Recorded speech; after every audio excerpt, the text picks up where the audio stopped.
Hello， 大家好啊！前面我们讲了显存电路，根据显卡的工作流程，当显存能够测试通过的时候，这个时候就该我们的接口电路开始工作，也就是说屏幕上面能够显示。但是如果显卡不显示，显存又能测试通过，说明接口电路出了故障。所以我们在维修接口电路的时候，首先一定要去先测试一下显存能不能通过，因为显存不通过，它也会引起不显示。显存通过但是不显示，那么故障就出在接口电路这边。显示的接口主要是分为 VGA、DVI、HDMI还有 DP 这几种情况。当然这个 VGA 又分为什么迷你 VGA、迷你 DVI 迷你 HDMI 等等，这些它们的工作原理都是相同的。下面我们首先来看一下 DVI 接口。DVI 接口是属于数字电路的一个接口，它与 HDMI 和 DP 都是同一个类型的，它们传输的是数字信号。在这些所有的接口当中，只有 VGA 接口传输的是模拟信号。绝大多数的显卡上面都已经没有了 VGA 接口，所以我重点讲的是 DVI 这个接口。DVI 接口分为 DVI-D 和 DVI-I 两种，大家可以看到这里是 DVI-I， 这里是 DVI-D， 还有 DVI-A， 这一种呢是很少见到。目前显卡上面最常用的是 DVI-D 这种双联的显示接口。这种接口它的引脚定义该怎么样去计数？这个图大家参照一下，这边是第一角，然后这边是第8角，这边是第9角，然后这边是16、17到24，总共有24个引脚。下面我们就来看一下这一个 DVI-D 双联的这种电路，这是它的一个接口。接口里面大家可以看到，在这里面呢，最先工作的肯定是供电，这个接口需要用到5伏的供电，这个5伏是由前面的5伏的电路来产生的，也可以由专门的5伏电路来产生。总之我们要在第14角上面测到一个5伏的电压。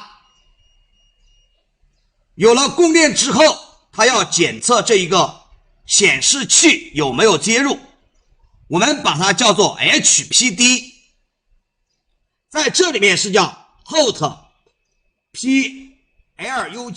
DTCT， 也就是说接入显示器接入侦测一下显示器有没有接入。当我们的显示器有接入的时候，这里就会有一个 DDC Clock 和 DDC Data， 就是时钟和数据。这个时钟和数据是来读取显示器的信息的。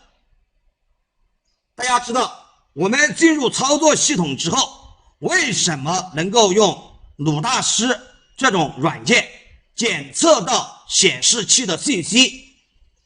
这就是因为大家可以看一下硬件参数，这里面有一个显示器，这里是京东方的，对吧？它为什么能够检测到？就是因为通过这个 DDC 的线去读取到显示器里面的信息了。当这些都正常之后，我们的总线会开始工作。总线我在这里是用黄色的字来进行框框来进行表示的。